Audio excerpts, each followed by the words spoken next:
Guys, if sakali kayang ma-admit ako sa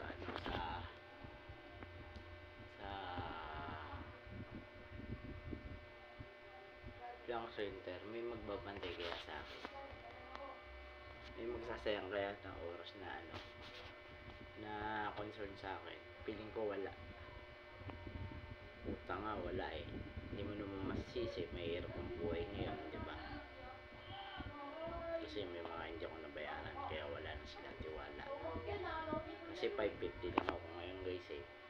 Bali siguro April 30 baka lumipat na ako ng trabaho para may benefits, tsaka mapadala ko na yung anak ko, kasi yung dami ko natutulong doon sa totoo lang. Nagalit ako sa sarili ko kasi hindi ko mapangatawan na yung pagiging tatay ko. It's really hard to feel like that. Yun lang. Basta pag naka 6 days ako, sana makapagpa-check up na ako. Kasi kahit umiinom ako ng gamot, hinihingal pa rin ako eh. Hindi ko alam kung may tama na ba yung lungs ko o ano. Yun lang. Basta pangarap ko makatapos na yung anak ko. Kahit tapos nun, sunod na ako sa mami at daddy ko. Okay nga ako ron.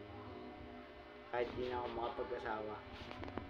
Basta makita ko lang siyang graduate. Tsaka masuporta ka ng tuloy-tuloy bago ako mawala. Kung sakali lang. Bye bye guys.